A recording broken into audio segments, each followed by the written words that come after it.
Good day, everybody. Welcome to the November 16th, 2011 radio show for the Zeitgeist Movement Global. I'll be your host, Peter Joseph, for today, and I want to continue with a lecture series I started before the release of Zeitgeist Moving Forward.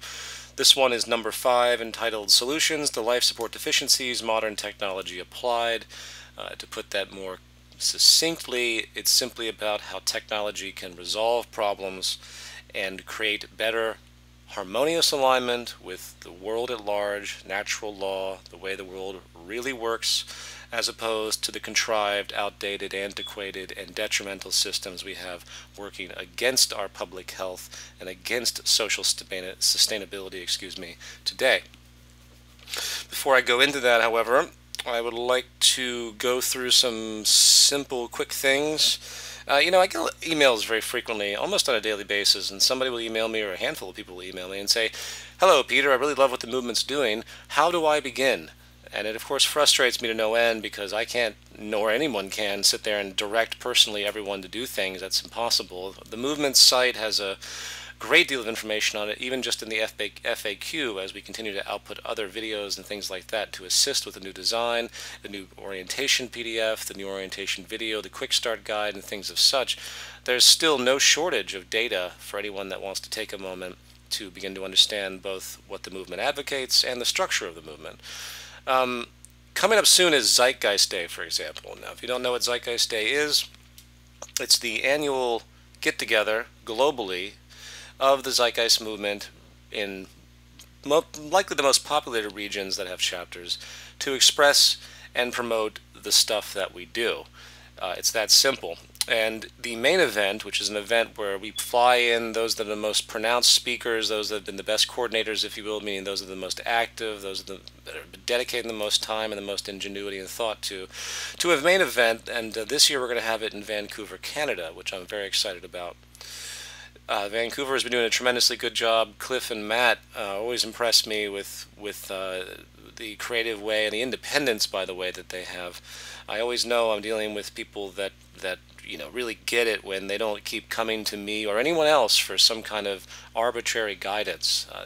This isn't rocket science, what we're trying to put forward here. And the best sign you can see if you're a chapter coordinator are people that go out and do these things on their own, understanding the train of thought and being creative with how they communicate that train of thought and engage the public around them. But I bring that up not only to talk about Zeitgeist Day, but also to talk about structure and the educational events that the Zeitgeist movement puts forward, which in a way define the Zeitgeist movement within the scope of the chapters.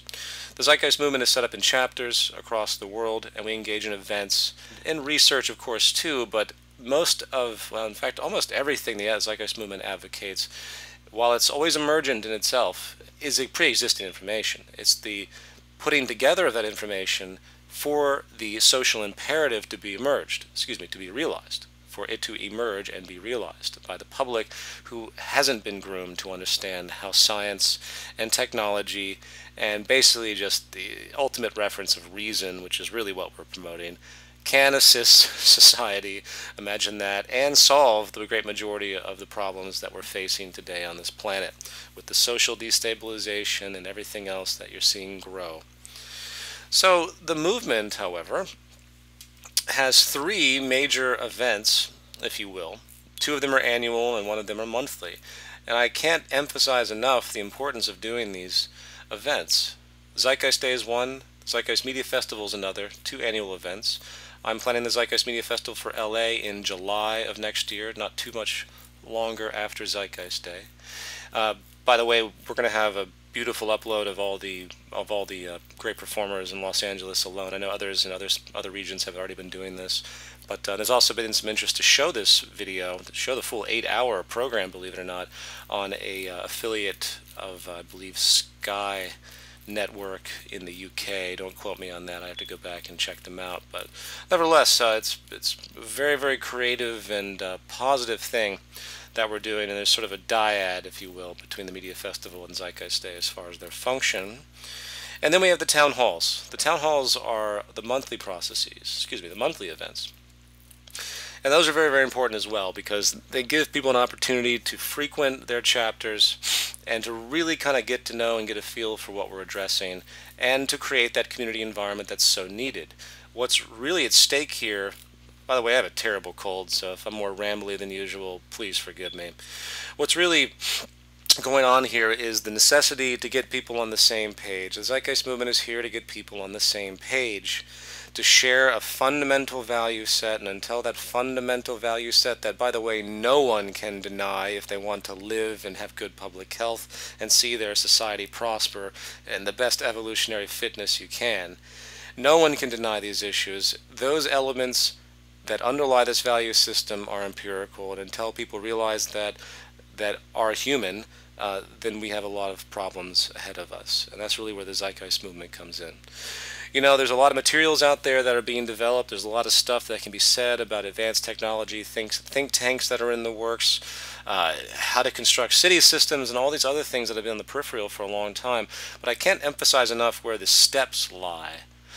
If you're not really promoting where the flaw is of the current system and the fundamental train of thought of how to get out of it, it all kind of stops right there. Forget about the advanced technological elements, many of which I'm going to talk about today, because we're not there yet. The majority of the population has zero concept, on average, of what a sustainable system actually is, not the decoupled and erroneously founded arbitrary relationships based on fiscal manipulation, one way or another, that we see today. This is the big hurdle. So if I can just give my opinion on where focus is, it's trying to get the train of thought out there, leave the specifics for a time when the public can actually understand the specifics. Anyway, so the Zeitgeist movement, coming back to my rambling point, the Zeitgeist movement has a structure based on chapters. We have these pivotal educational issues. We also have the PR process that we have, which sends out press releases, and we're going to get more of those going out. And we have the blog site, which is enabling even more interaction and more data to be created.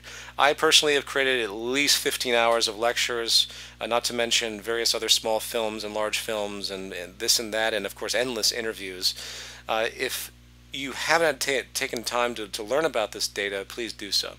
I can't emphasize that enough. If I get one more email that says, "Hi Peter, where do I begin?" Like, well, you begin by understanding. If people don't understand this information, then we're basically doomed. This isn't about following anybody. I can't help to reiterate that one as well. If you're waiting for me to tell you what to do, or any other personality or institution to tell you what to do, you're going to fail right there. We might as well give up right now. So there is a very, very important reasoning train of thought and imperative for you to understand these issues independently and realize it for yourselves. And so I appreciate people listening to this broadcast, for example, because I do a tremendous amount of research and I spend a great deal of time on these issues, and I've gotten to a point where no one can even address me in any kind of critical analysis without a very, very good refutation back. And all they do now is basically attack me, because that's all they know how to do, because it's almost impossible to counter the logic. It has nothing to do with me. It has to do with the material and understanding it clearly, and how you can systematically shoot down every single argument against the resource-based economic model, resource-based economy, whatever you want to call it, if you firmly understand what the life ground train of thought means. And I'm going to go in, of course, with a little bit of that as we go along. So I'm going to stop my rambling for now. Although I have to say something about Occupy, don't I? Yeah, the Occupy movement. The New York got cleaned out, I guess 2 days ago, if I got that right. They're going to resituate themselves. I've been doing a lot of work and discussion with those in the Occupy movement, and I very much care for the Occupy movement. And 9 out of 10 people I speak with in the Occupy movement are very much in support with the Zeitgeist movement. They don't go the full length, as I've stated in numerous interviews.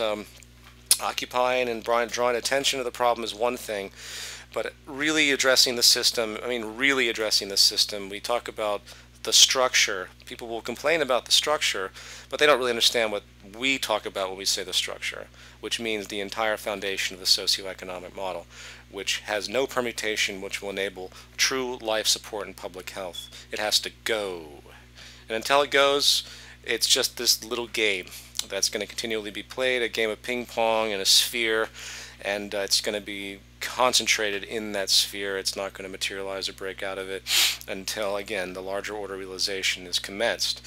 Now, what I will say, though, with the Occupy arrangement, which isn't going anywhere, by the way, just because they cleared out New York, I'm sure they're going to regain strength and they're going to reposition themselves somewhere else, as they should. But the real action in the future will not be drawing attention, occupation, sitting and setting up tents. It will be a systemic interaction with the pivotal structures of this system that keep it going, such as unions, that will cause stifling of the system in a completely peaceful, by the way, and completely legal manner, where the participation of the public stops in certain areas that enable this system to work. As I've said before, there is no 99%, there is no 1%, there's only the 100%, and the only reason the 1% have what they have is because the 99% have enabled it with the distorted values and processes that they submit to. A lot of discussion can be said on that as far as where the causality, manipulation, and coercion lies, but hey, that's still the reality of it. You want to stop the system, you want to get what your fair share must be, even though that's a completely convoluted logic if you think about it. Well, it's going to take a larger order form of activism that basically invariably silences the system and forces those that are in control of the system to throw their hands in the air, because they can do absolutely nothing. They can't use law to stop you. They can't use anything, because no one can force anyone into actions that, well, that must be required to support the system. So I'm not going to elaborate on that too much, but if there's any seed I would like to plant within the Occupy movement, which, by the way, isn't there yet, the amount of public awareness that's required at this point is so much larger than what's being seen in the Occupy movement, or any movement for that matter, that we're not there yet. The societal breakdown, which is speeding up by all means, is going to have to get worse before the biosocial pressure materializes the type of awakening necessary to instigate the protest actions, if you will, that will have an effective change on changing and or removing this system. That said, let's go into this talk. Before I do that, for those that haven't listened, there are 8 of these, as I mentioned. The first one was called Internal Processes and Structures. If you want to go back and hear a general explanation of what the movement is and how it operates, that's a great one to start with. The second one was called A Resource-Based Economy and Economic Model. This showed the ground-up approach to what defines a resource-based economy. That was the second part. That's also archived to Blog Talk Radio, and we'll get that up on YouTube as well. Part 3 was called A Profile of Collapse. And if you go back to that, which again was done in late 2010, almost everything that I state has come to almost fruition with respect to what collapse means. Number 4, the transition, was also very well. It's a very creative view on the way transition could emerge if we had the process of a step-by-step kind of allowance, meaning that those in power were to actually want this, but that isn't probably the way the transition will emerge. But it's important to recognize the train of thought. A lot can be said on transition because there's really 2 different sides to it. I won't ramble on that one. Here we are with number 5 that I'm going to talk about now. Solutions to life support deficiencies. Number 6, which will come up later, is called A Profile of Sustainability. How the technological ability known is only as good as the values of the culture is the subtext. That will kind of be an expansion of what I'm going to talk about today. And then part 7, there's structural classism, which is going to be kind of a variation on the nature of what this economic system is and how it's designed structurally to perpetuate a certain psychology and mathematical relationship, meaning like interest rates and things like that, that enable the classism, which is really just another word for racism that we see in the world today, based on a very old notion that it's impossible for us to survive together. And the 8th part of this series is called Attacks and Grievances, one of my favorite subjects, where I'll review, all these attacks that come at us, the prima facie, straw men, and character assassinations, and kind of the fun part of all of this, in my view. So, let's begin. I would like to begin with a paraphrasing quote by Richard Buckminster Fuller. The quote goes, "You never change things by fighting the existing reality. To change something, you got to build a new model that makes the existing model obsolete." Now, those are words to live by in the broad view of what kind of change is possible and how it will materialize. I don't believe that the yelling at buildings and the movements and the protest elements actually will initiate any form of legitimate change in and of themselves. Well, that's needless to say, really. Obviously, a whole new proposition must be made to social culture, a completely new social contract, if you will, needs to be put in motion where we can actually harness what true societal sustainability means. Speaking of Buckminster Fuller, before I delve into this, there's a term that I want to introduce because I've been going through a lot of different materials recently, and this one jumped out at me, regarding the omni-integratable potentialities of efficiency in the world today. The omni-integratable potentialities is another way of saying that there are all of these amazing attributes of technology and possibility out there that are in and of themselves fantastic, such as advanced agricultural methods, such as advanced water purification methods. But when you combine them together, when you think about it from a systems approach, the efficiency is maximized many fold. And this is really the genius of people like Fuller and Fresco and many others who have talked about the integration of systems and how it avoids so much wasted energy and materials when you do this that it can only enable abundance, statistically speaking. The amount of wasteful exercises that occur across society right now, if you were to quantify them, which is easy to do in certain areas, but much more difficult to do across the whole, because once you look at the entire lack of efficiency, the lack of integration, you see these massive voids of inefficiency that it's almost impossible, frankly, to quantify. It would take an empirical design of a system based on a certain region, and then all the numbers being set in motion, which hopefully can be done sometime real soon. I've been talking about this type of thing for a long time, where the numbers can be displayed for X population and X region with X amount of resources. That region as an example, a sample, if you will, of, all other applications across the world, and then averaged into the rest of society so we can figure out what true efficiency we have at this point based on what we know versus what we're doing today. And if you could create that, and it's already been done in pockets, and you can read again, like authors I've just recommended that can talk about these things, but on the whole, all we're left with, even though we don't have the numbers right now, is a glaring realization that the inefficiency is so extreme with the way our systems are working, in other words, or lack thereof, the way our cities operate, the way energy is utilized, the way we orient industry, globalization, all the things that have been talked about in the past as far as creating tremendous inefficiency. But the ultimate realization is that if this omni-integratable potentiality is taken hold, we can create an abundance for all the world's people, within reason, obviously. Let's not forget what this system has created as far as the distortion of values. We have a whole culture that wants more and more. Why? Is it human nature? No. It is what the mechanism of status and success and everything else has been defined as. So be very careful when you engage people, when you talk about these ideas, and they say, well, what if I want a 50-room mansion with 3 jets parked in my front lawn? You turn around and say to them, because that's a completely violent social disposition to have. Okay, so let's define our terms. I've already mentioned the omni-integratable potentialities that was coined by Buckminster Fuller, which is basically a systems theory in form, where you respect what is really quite obvious within the planet Earth and, well, the universe and natural law as a whole. It's a system that has to be respected in its symbiosis. If you understand that, then the placement of technology and even the placement of human values becomes very obvious. But let's inch through this. What is technology? Technology is the manifestation of information that can lead either to tools that are mental, meaning arithmetic, that's a form of technology, if you will, to physical tools such as hammers and nails and machines and everything else. You could be a little subjective about what you might consider to be of utility in society, but basically anything of any kind of utility could be considered a form of technology one way or another. That defined, it's very important to point out that every major shift in human values has come from technological evolution, if you will.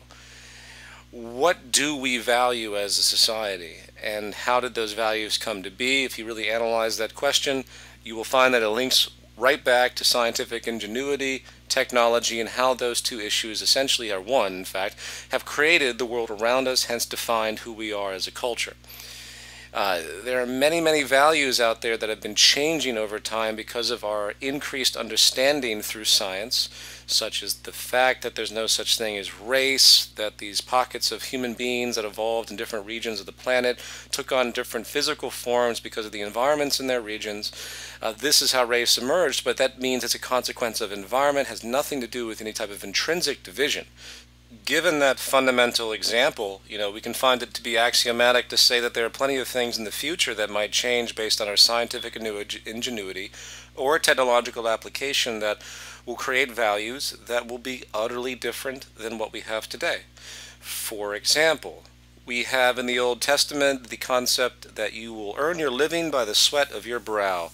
There's a work ethic, a right to life ethic, if you will, that says if you as a human being do not, quote, contribute to society as defined by what the social institution is, which again I can go on a long tangent about, but I'm not going to, then you don't deserve to live. This is why there's very little sympathy in the governmental corporate institutions with respect to homelessness, with respect to 1 billion people starving, with respect to, I believe, 3 billion people living less than $2 a day.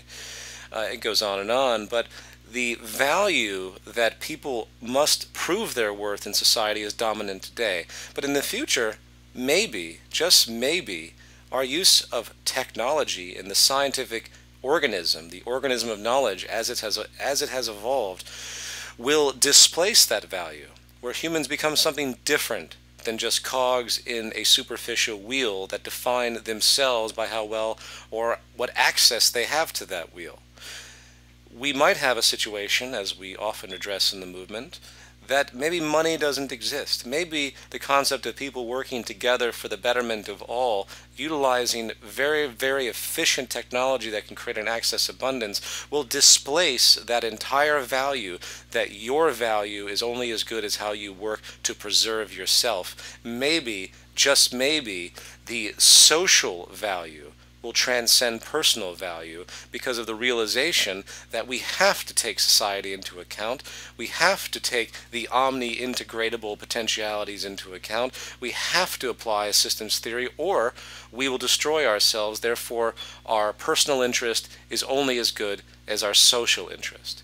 These values, in all frankness, are what I believe will materialize in the future, because there's an unstoppable train of thought and pattern of development occurring in a pocket that really is outside of the social contour in the technology and IT industries that will eventually create a tipping point where it just pushes every traditional notion that we've ever had out the window, and we're left with a fragmented system that is going to have to reorder itself and conform to our technical reality, such as the fact that we have thermonuclear weapons, which will look like Roman catapults soon enough once the nanotechnology weaponry evolution takes hold. You have to ask yourself a question. We have been living with values that are very distorted that will enable people to fight and be brutal against each other. What happens when the brutality that is facilitated will enable a form of technology that's so absurd that it could literally wipe out everything? Nuclear weapons fragment compared to what is possible today. The worst thing we had in the past was nuclear winter. Imagine a nanotech weapon that can basically disintegrate large amounts of area and landmass on a whim, and that nanotech weapon can be made in someone's basement with molecular engineering off the shelf, because very, very rapidly that's where we're going to end up. So, to paraphrase this little tangent, our values must change if we expect to survive, as far as I'm concerned. In the words of Albert Einstein, our technology has exceeded our humanity. To paraphrase that, our technology has exceeded our values. And we better change our values really fast, therefore change the social system that reinforces those values, or we're fucking doomed. And you can quote me on that one.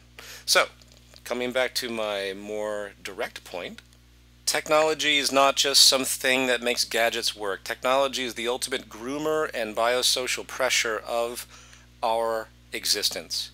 It is what's changed everything. So when we think about solutions, we need to remember that technology isn't just a pocket. It's a state of mind, in fact. It is an awareness, it's a perspective, it's a worldview, You could also call it the scientific worldview. I kind of combine those two together, frankly. What is science if it doesn't enable some utility? Therefore, science is the enabler of some form of technology. So, when we address solutions, and that's really what this is about, and for those that are not familiar with my speech, you're probably wondering what the hell I've been talking about. But please reflect on everything I've just said, because it's extremely important in the broad view if you really want to think about what the nature of solutions are and where they come from.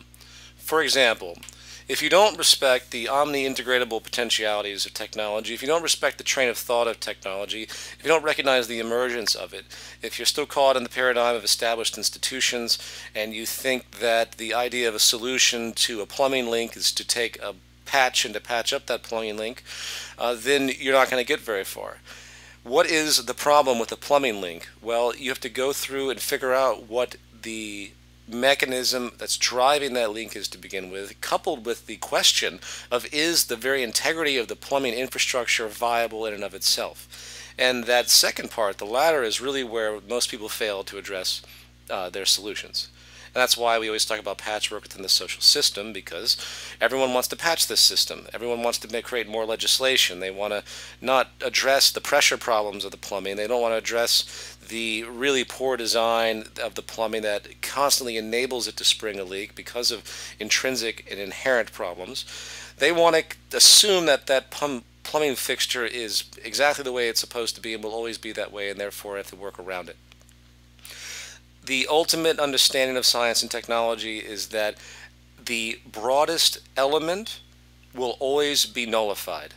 To put that a different way, as time and evolution of knowledge emerges, the broadest structure that we think is empirical will always be transcended. Ad infinitum, or ad infinitum. I can never tell which one, the way you're supposed to pronunciate that. I get different pronunciations in different dictionaries that I go to. At any rate, if you're not prepared to transcend everything, then you're not respecting the real nature of science and technology, and you're never going to find legitimate solutions. All solutions are emergent as well, in other words. So, even if you figured out the pressure problem of that plumbing system, maybe there's something around the corner, a different form of plumbing that's never been seen, a new state of fluid manipulation that would utterly transcend every known problem you could have ever thought about with the existing system that you had. But because it hadn't been invented yet, because it wasn't in your sphere, because the group mind and the evolution of knowledge hadn't output that system yet, you wouldn't have any state of reference of it. Your logic would be impaired. You'll notice I mentioned the group mind.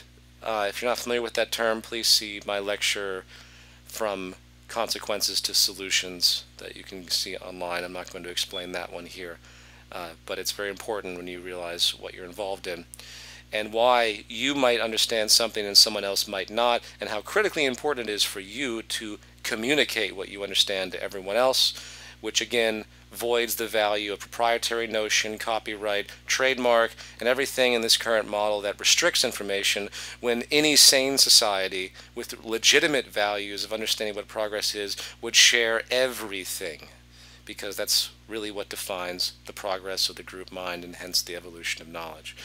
Okay, so I'm going to stop rambling. Well, at least for now. I'll probably keep rambling.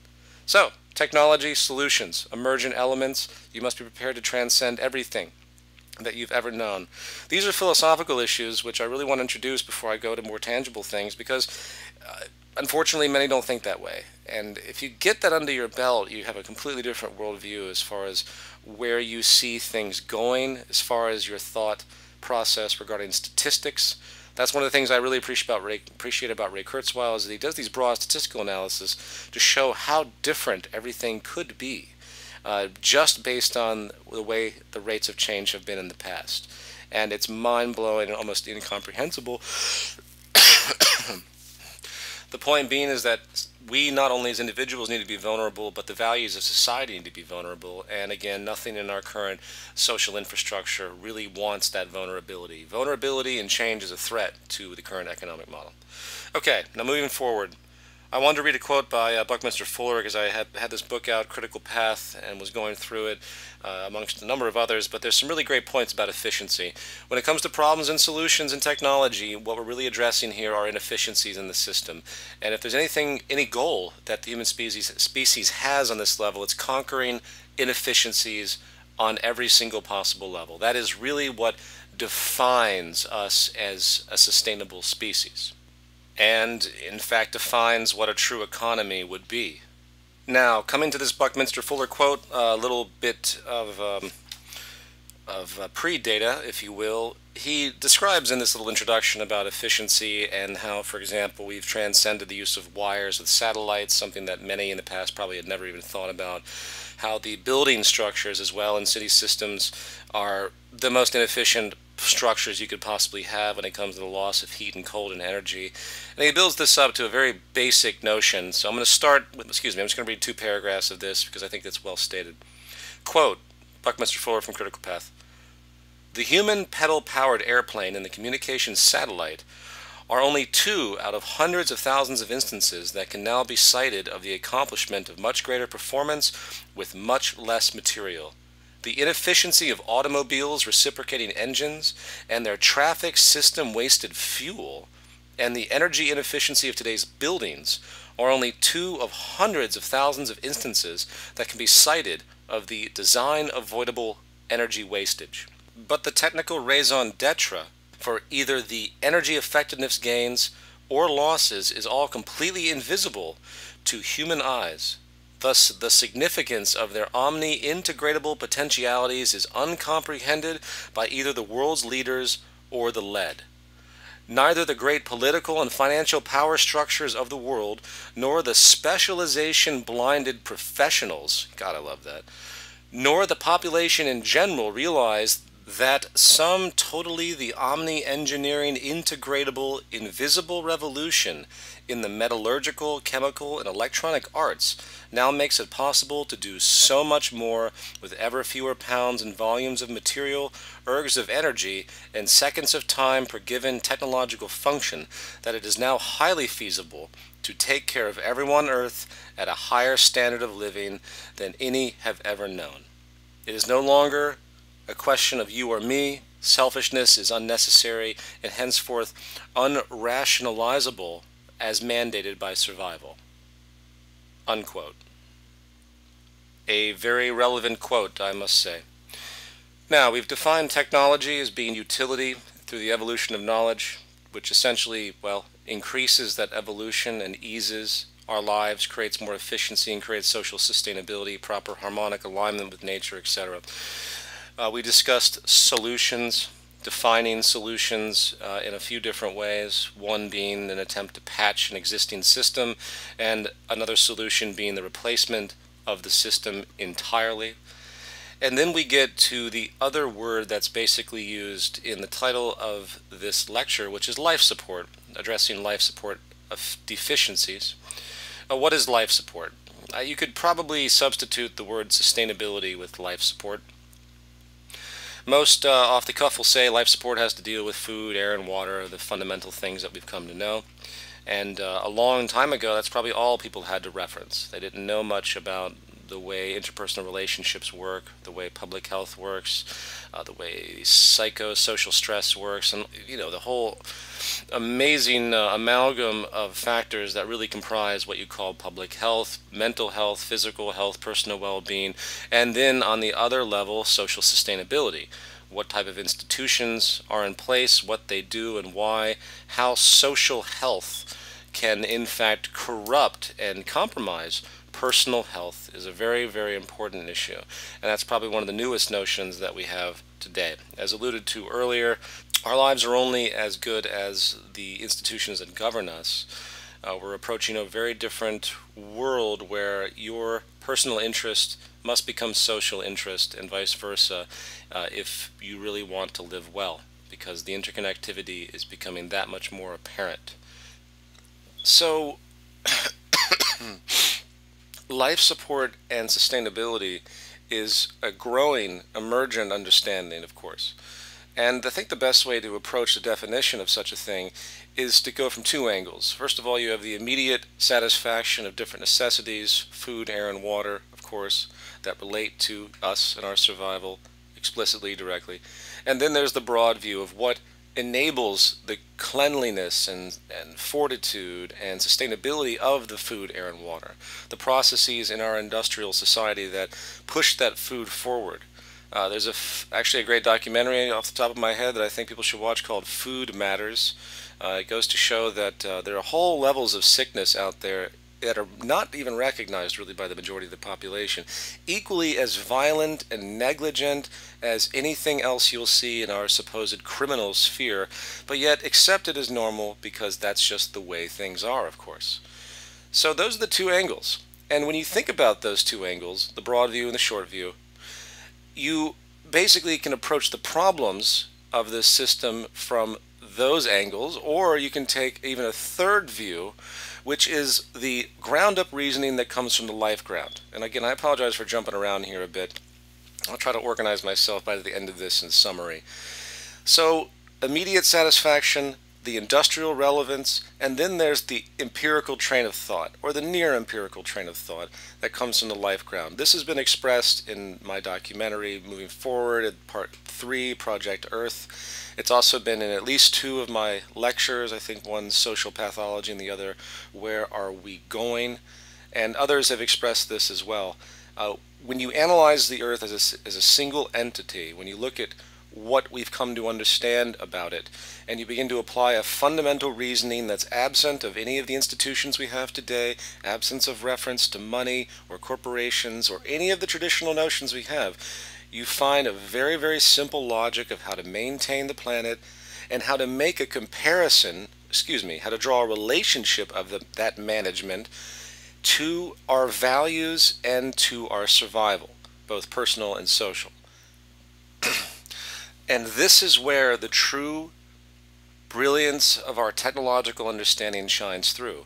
You'll notice through the course of this program, I haven't delved into solar energy, renewable energies, different forms of sustainable practices and systems approaches, new technologies that are robustly coming out, nanotechnology and all of the things that are really just blowing at an exponential rate out into the public mind as far as capacity. I'm not spending much time with that because it's kind of irrelevant. Those are ongoing byproducts of this evolution of scientific understanding, and the real clincher here is linking our technological ability with this life ground, Project Earth, sustainability train of thought that, again, emerges on its own. There was another talk I did, if there's one more background on this, I think it was the one I presented at the TEDx in Portugal, and that is more or less expressing this exact point of how you draw a relationship. Actually, wait a minute, there's also the one that was done in the UK called Arriving at a Resource-Based Economy. How you draw relationships from what we understand about natural processes and how the strategy emerges to relate to human necessity, human needs, what constitutes good public health. This, I hate to be redundant, but is the ultimate understanding factor, component, economic variable, if you will, that underscores our interests and really what underscores the geopolitical social system, or what should underscore it, because this is all there is. This is really all there is. And it even goes into the element of human behavior itself, since our human behavior is driven, in fact, by the pressures around us. And you see this long chain of causality that really is brought out from the economic manifold. I could go on a long tangent about that as well. I'm trying not to distract myself here, but I will say, if you take a moment to analyze the repercussions of society, the negative ones, really what you call the negative retroactions. When a guy pulls out a gun and robs a convenience store, that's a negative retroaction of an inefficient system. When a guy murders his entire family because he just got fired, that is a negative retroaction, a system response, if you will, a corruption of the natural way, meaning whatever the definition of normality must be at that point, that emerges because of the inefficiencies and distortions within the system. It's always system related one way or another, whether you're talking about cultural evolution or biological evolution, so keep that in mind. But what is the consequence of, what is the source really of those actions? Usually they're related to economics. Usually. I'd say 9 out of 10 times. And now, it might not be apparent when you have a very abusive father or abusive situation. You say to yourself, well, it's coming from, just that person. I don't see where that motivation to be abusive actually originated.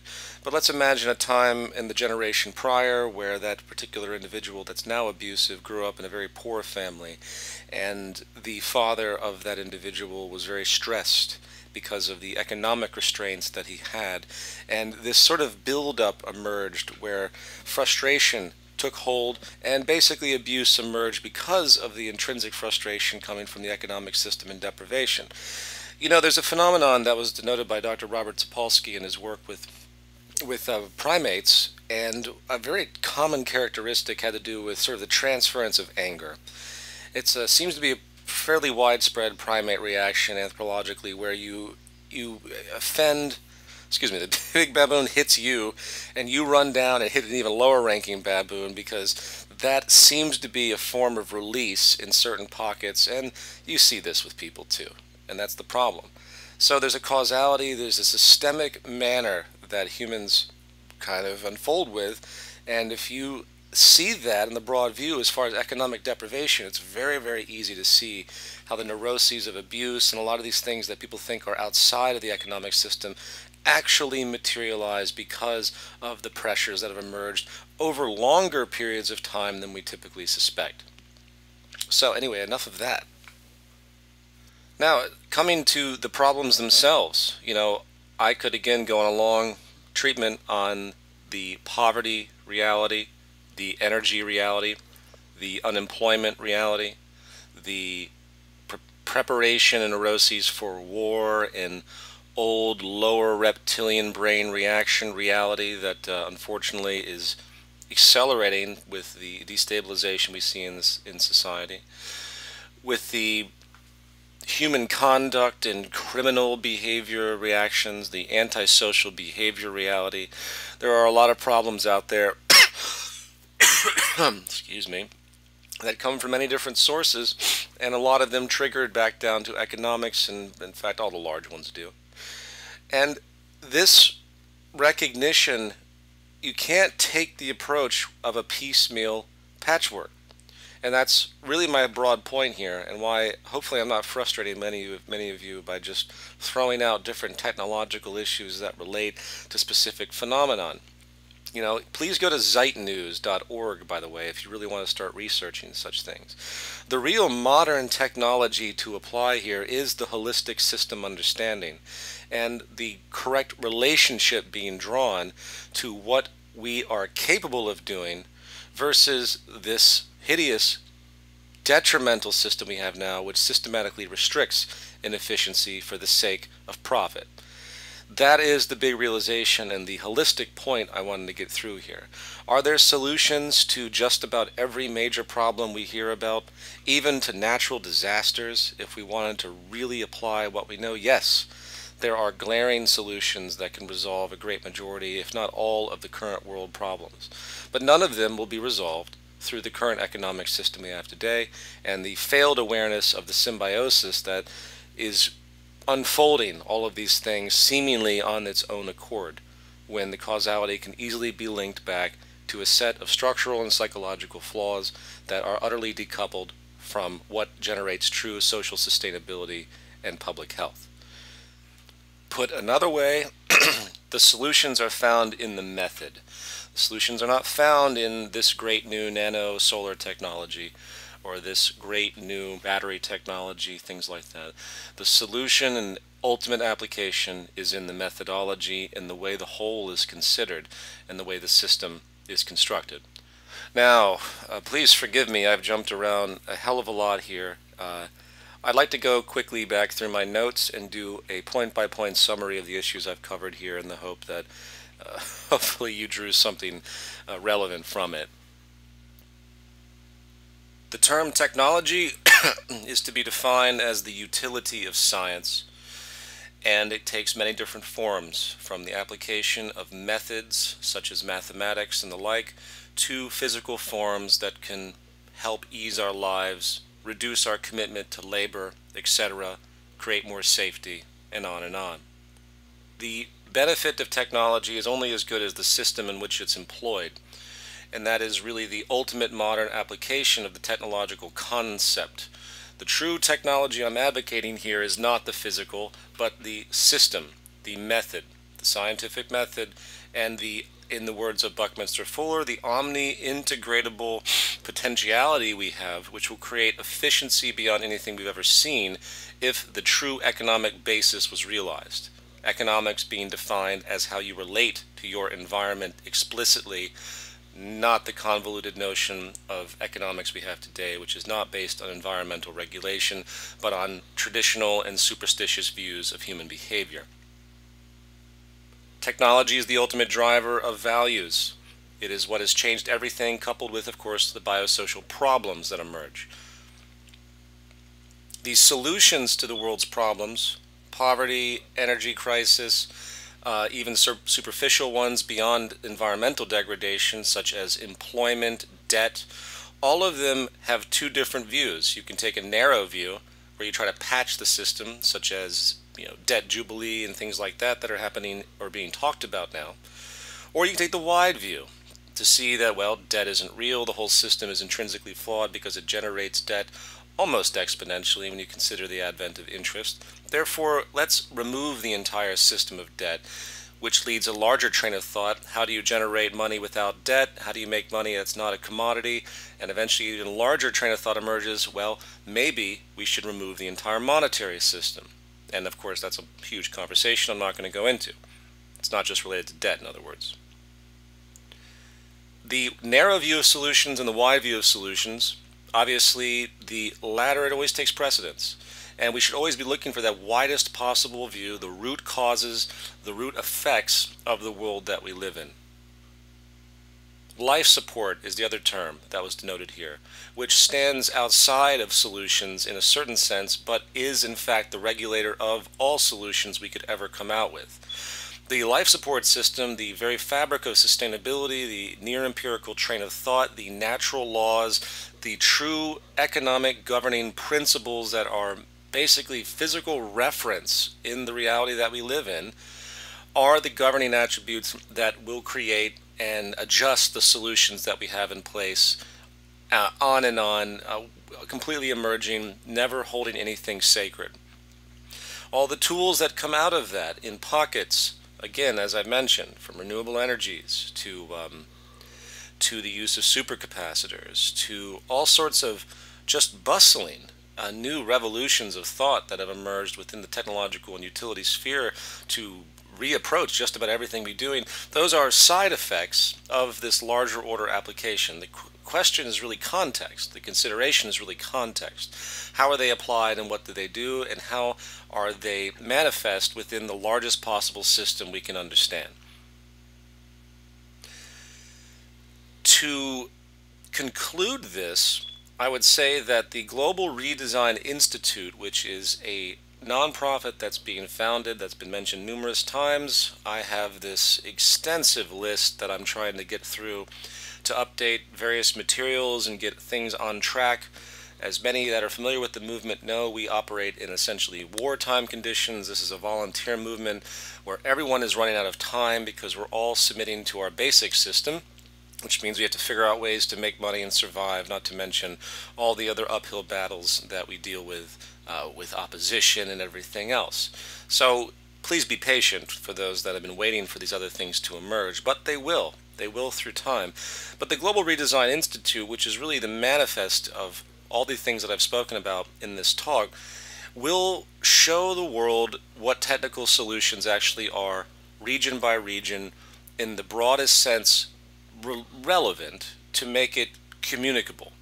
It gets a little bit, it gets a little bit difficult to describe such large processes to the general population because they don't think that way. They haven't learned about such things.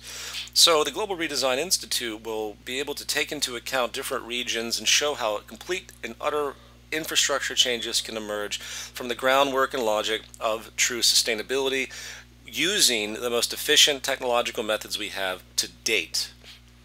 It is within this context that I think a transition will emerge, at least a transition of thought, where the public experiencing the social breakdown that's continuing, slowly moving to understand how inefficient this system is on the very core technical level. We won't even talk about the consequences on the social level.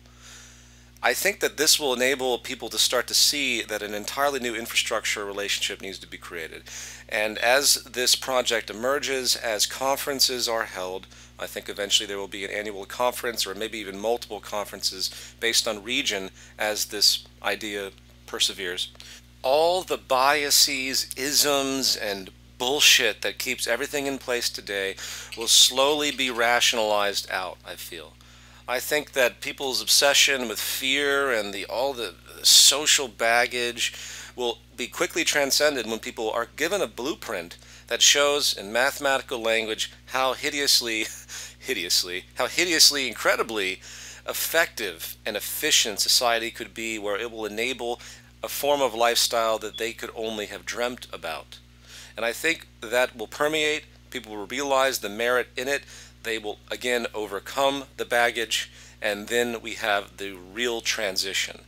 And I could talk about transition a lot, as in the scope of this talk, of course, but I think what's going to happen is, as these blueprints are designed, as the new environment emerges, as really the new sense of governance, which isn't a bunch of people sitting around, it's taking the scientific method and applying it, arriving at the most efficient methods based on region and all relevant components. This will create a parallel system of people that want to pursue a completely different view. A parallel government, if you want to give it a controversial notion, which I've spoken about in part in different contexts. I don't believe the change will emerge from the political sphere. I think a parallel system has to be created that wants to seek this harmonious alignment with nature and physical efficiency, and they can reconstruct society on their own across the world in a unified way, in a unified movement, and then eventually that system will hit a tipping point and basically by its own gravity overthrow the existing political, pseudo-economic, political, social system we have today, which isn't even a social system at all.